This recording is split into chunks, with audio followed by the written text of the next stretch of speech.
अब मेरा अगला सवाल है आपसे कि कैंसर रोगियों में पोषण की कमी का कारण क्या है? क्यों होता है ये पोषण की कमी कैंसर के रोगियों में? तो एक तो हो गया कि अगर उनको जैसे मुंह का कैंसर है तो मुंह में घाव है, ऑपरेशन नहीं अगर हुआ है और ऑपरेशन हो गया है तो ऑपरेशन के स्थान पे थोड़ा पीड़ा होती है कुछ दिन तक, तो उससे व्यक्ति या मुंह कम खुल पाता है, या अगर रेडियोथेरेपी चलती है तो मुंह में या गले में, श्वास की नली के पास, फेरिंग्स में सब छाले जैसे पड़ जाते हैं, घाव से हो जाते हैं, तो उस दौरान और भूख भी कम हो जाती है कीमोथेरेपी से या रेडियोथेरेपी से, तो पूरा के कारण व्यक्ति कम भोजन करता है, तो उससे शरीर में सभी अंग शिथिल हो जाते हैं और आयरन भी कम हो जाता है और एनीमिया हो जाता है और प्रोटीन की भी कमी हो जाती है, तो स्वास्थ्य गिर जाता है, यानी जिसे मैलन्यूट्रिशन कहते हैं। दूसरा है कुछ ऐसी दवाएं हम यूज करते हैं कीमोथेरेपी के दौरान जो हमें नरिशमेंट को घटा सकती हैं। सर, कैंसर रोगियों में जिनमें कुपोषण हो जाता है उससे उनके अंदर क्या क्या बदलाव आते हैं या क्या उनके ऊपर असर पड़ता है?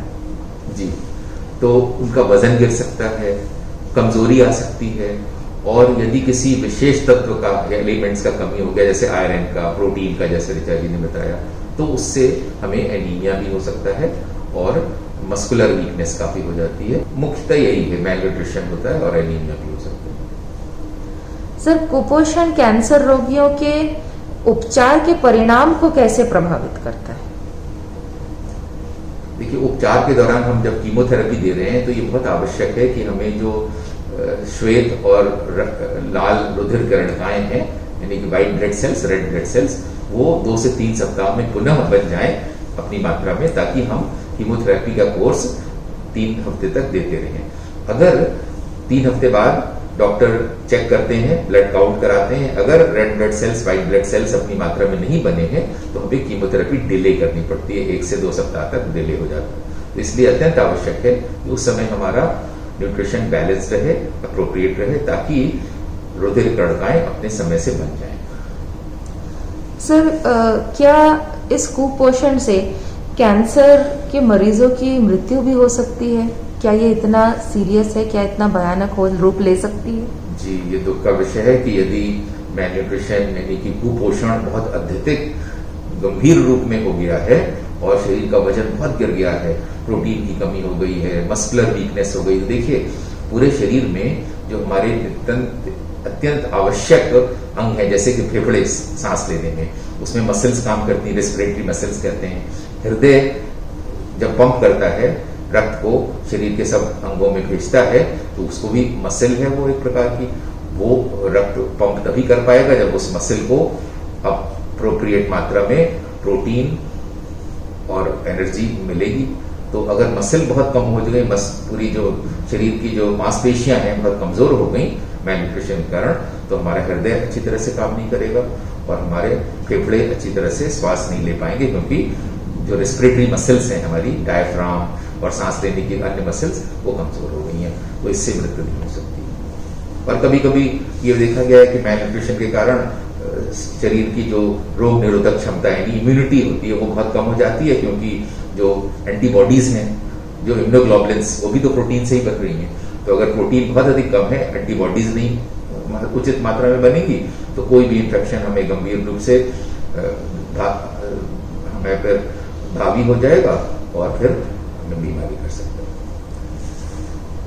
हमारा जो अगला सवाल है सर, आपसे जानना चाहूंगी कि जो सर्जिकल मरीज जो फीडिंग ट्यूब पर होते हैं, उनका साधारणतः मानना है कि दूध या दूध के जो उत्पाद हैं उनका सेवन करने से खांसी बढ़ सकती है, तो इस पे आपका क्या नजरिया है? जी, तो खांसी होती है, एक प्रकार का इन्फेक्शन है, जैसे कि आजकल कोरोना से आप देख रहे हैं, या फ्लू होता है, या कभी कभी ब्रोंकाइटिस आदि होती है इन्फेक्शन, निमोनिया होता है, उससे खांसी होती है। तो खांसी एक प्रकार का इन्फेक्शन है, या कभी कभी फॉरेन बॉडी को, जैसे आप पानी पी रहे हैं और थोड़ा गले में चला जाता है खाना या पानी, तो भी खांसी आ सकती है। तो लेकिन दूध पीने से या दही खाने से खांसी हो जाएगी, और इसलिए हम दूध नहीं लेंगे और आइस ट्यूब द्वारा भी नहीं लेंगे, जो नाक की नली होती है, नली द्वारा जो भोजन दिया जा रहा है, ये एक भ्रांति है, एक मिथ है। और जैसा आपको आपके कैंसर के अस्पताल में जो इलाज बताया जा रहा है, जैसे यहाँ बालको मिर्चा मैडम बताती हैं, जो आपको उसका सही रूप से पालन करें और इन भ्रांतियों और मिथ में न जाएं कि दूध पीने से मवाद बन जाता है या दूध पीने से खांसी आ जाती है। ऐसा बिल्कुल वैज्ञानिक रूप से गलत है। ऋचा जी, आप इस पे कुछ विस्तार से और बताना चाहेंगी?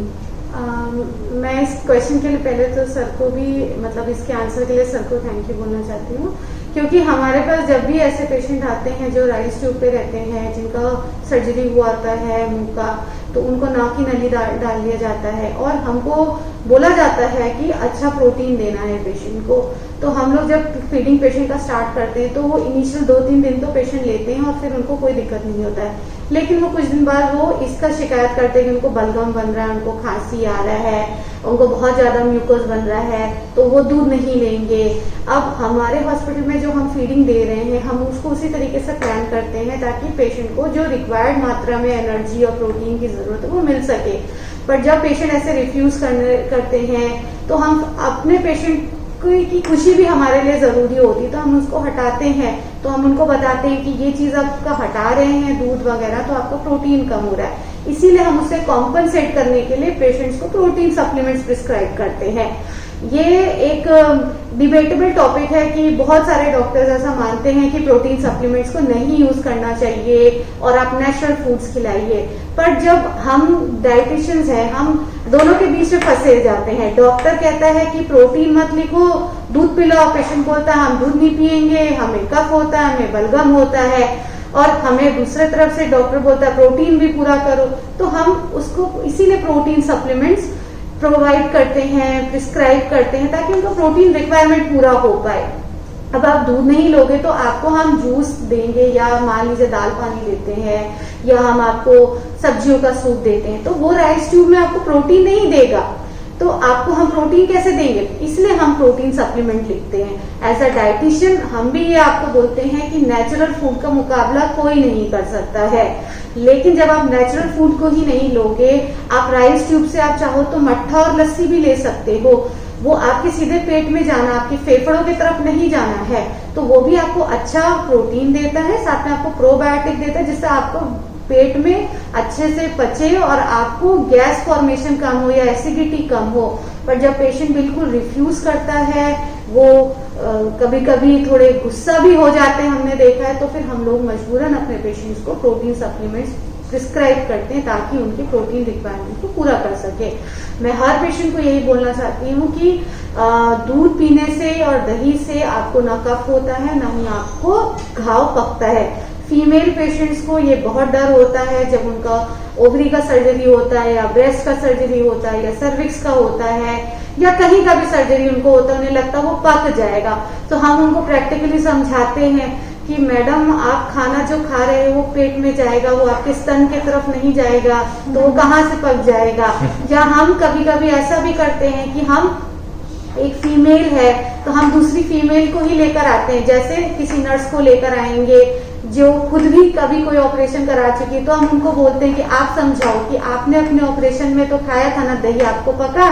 तो वो जब बताते कि नहीं पका तो पेशेंट में थोड़ा कॉन्फिडेंस आता है और वो फिर कहते हैं कि ठीक है हम लेंगे। या अगल बगल के पेशेंट्स होते हैं तो वो अगर बोलते हैं कि नहीं खाओ कोई दिक्कत नहीं होगा, तब जाके पेशेंट्स खाते हैं, लेकिन फिर भी पेशेंट्स को बहुत डर होता है कि पक जाएगा। तो ऐसे में मैं सभी डॉक्टरों से रिक्वेस्ट करती हूँ कि प्लीज आप अपने पेशेंट्स को ये समझाइए कि दूध से कफ नहीं होगा, दही से उनका घाव नहीं पकेगा, तभी जाके हम डाइटिशियंस एक अच्छा डाइट प्लान कर पाएंगे और उसको पूरा कर पाएंगे। डॉक्टर साहब, हमारा आखिरी और सबसे महत्वपूर्ण सवाल, एक कहावत है कि चीनी कैंसर कोशिकाओं का खाना है और वो उसी पर जिंदा रहती है, इस पर आपका क्या कहना है? जी, ये बहुत महत्वपूर्ण वैज्ञानिक तथ्य है। एक जर्मनी में साइंटिस्ट थे ओटो वॉन वॉरबर्ग, उनको इसी बात पे नोबेल प्राइज मिला था कि उन्होंने दिखाया कि कैंसर सेल सिर्फ ग्लूकोज पे जिंदा रहते हैं, और इसी आधार पे, इसी वॉरबर्ग इफेक्ट के आधार पे आपने सुना होगा पेट सीटी स्कैन होता है कैंसर के मरीजों में, वो इसी सिद्धांत पे आधारित है। तो ये तो बिल्कुल सत्य है, वैज्ञानिक सत्य है कि कैंसर सेल्स सिर्फ ग्लूकोज पे जिंदा रहते हैं। लेकिन इसका ये अर्थ नहीं हुआ कि यदि हमें कोई बीमारी कैंसर हो गई है तो हम शुगर या ग्लूकोज बिल्कुल ना खाएं, क्योंकि हमें ब्रेन के सेल्स के लिए, लिवर के, पूरे शरीर के हर सेल के लिए भी ग्लूकोज की थोड़ी मात्रा में आवश्यकता तो है ही। हाँ, अगर आपको डायबिटीज है तो आपको थोड़ा किसी अच्छे डाइटिशियन जैसे यहाँ ऋचा जी बताएंगे आपको कि डायबिटीज में कौन कौन सा डाइट लेना चाहिए, जैसे कि शुगर हम कंट्रोल रखें, साथ साथ में ग्लूकोज कंट्रोल करने की दवाएं भी होती हैं जो गोली के रूप में भी होती हैं और इंसुलिन इंजेक्शन के रूप में भी।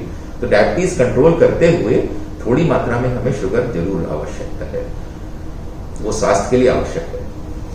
ऋचा जी, आप इस पे क्या कहना चाहेंगी? चीनी पेशेंट्स खा सकते हैं, नहीं खा सकते हैं, ये जितने सारे धारणाएं हैं उसके बारे में आप क्या कहना चाहेंगे? मैं इसके बारे में ये बोलना चाहती हूँ कि आपको खाना है, लेकिन आपको उसको लिमिटेड क्वांटिटी में खाना है। अति किसी चीज की अच्छी नहीं होती है। सिमिलरली वैसे ही चीनी को भी आपको अति करके नहीं लेना है।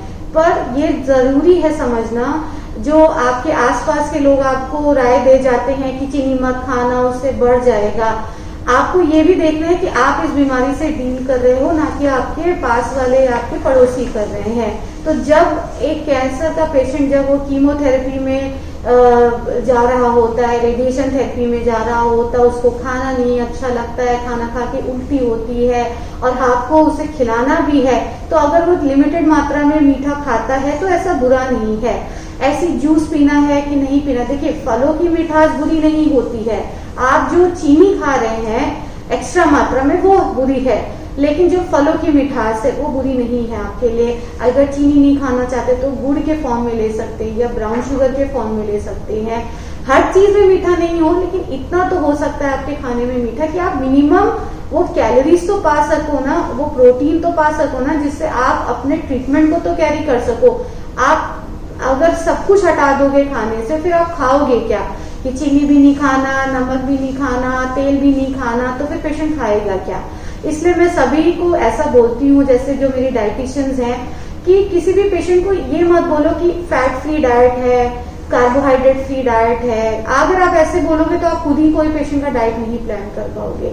इसलिए हम पेशेंट को बोलते हैं कि एक्सेसिव में मत खाइए चीनी, बट जहाँ रिक्वायर्ड है वहां पर खाइए। जैसे आप थोड़ा मीठा खा रहे हैं तो थोड़े मात्रा में चीनी यूज करके उसको खा सकते हैं, क्योंकि जब आप सिंगल सुपर स्पेशलिटी में काम करते हैं तो आपको ज्यादा पता चलता है कि एक पेशेंट क्या डील कर रहा होता है। जब आप मल्टीपल लोगों को देखते हो तो आप उतना डिटेल में अप्रोच में नहीं जा पाते हो। तो मैंने भी ऐसा बहुत सारी बड़ी बड़ी न्यूट्रिशनिस्ट से भी सुना है जो बिल्कुल बोल देते हैं कि चीनी मत खाओ और आप हेल्दी खाओ और आप ये खाओ। पर जब आप प्रैक्टिकल में आके पेशेंट के साथ काम करते तो आपको पता चलता है कि एक पेशेंट जो छूना ही नहीं चाहता है दाल चावल रोटी सब्जी, वो सिर्फ दलिया खीर पे ही या कोई खीर पे ही अपना दिन निकालना चाहता है, तो आप उसको जबरदस्ती नहीं करके खाना खिला सकते हो।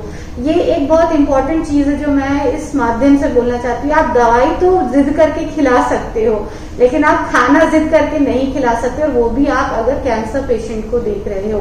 तो कैंसर पेशेंट हो या रीनल पेशेंट हो, उनका डाइट बहुत बिगड़ जाता है, उनको बहुत तरह के रिस्ट्रिक्शन हो जाते हैं। तो ऐसे में अगर वो किसी मात्रा में मीठा खा रहे हैं तो प्लीज उन्हें खाने दीजिए, और उनको ये मत डराइए कि और बढ़ रहा है और बढ़ रहा है। क्योंकि आप खुद भी सोचिए ना, आप उसको हटा भी देते हो तो क्या कैंसर वो कम हो जाता है? वो तो कम अब उसके ट्रीटमेंट से ही होगा ना। तो एटलीस्ट आप पेशेंट को खाने दीजिए, उसको खुश रहने दीजिए, वरना वो और डिप्रेस्ड हो जाते हैं और उसके कारण वो और उनका न्यूट्रिशनल स्टेटस कम होता जाता है। और वो जैसे अभी आपने पूछा था ना कि वो क्या इससे आगे जाके मैल नरिशमेंट से मृत्यु भी हो सकती है, तो आप धीरे धीरे अपने पेशेंट को उसी तरफ खींचने लगते हैं। तो ये चीज का ध्यान रखना है। और कीमोथेरेपी रेडियोथेरेपी का असर भी कम हो जाता है अगर न्याय न्यूट्रिशन है। हाँ, मतलब आप खुद सोचिए ना, आप में ताकत ही नहीं रहेगा तो आपका डॉक्टर भी तो आपका ट्रीटमेंट बंद कर देगा ना। तो खाने तो दीजिए ना एटलीस्ट पेशेंट को, तभी जाके वो अपना ट्रीटमेंट पूरा कर पाएगा। धन्यवाद डॉक्टर अनुराग और ऋचा जी, आपका बहुत बहुत आभार। मैं विश्वास करती हूँ कि ये जो आज आपने हमें इन्फॉर्मेशन दी है वो हमारे दर्शकों को लाभान्वित करेगी और इसके द्वारा सभी लोगों को एक क्लियर मैसेज, एक संदेश सबको मिलेगा कि आहार कितना जरूरी है हमारे जीवन को एक सही दिशा देने के लिए, एक स्वस्थ दिशा देने के लिए। धन्यवाद डॉक्टर, और सारे दर्शकों का भी धन्यवाद।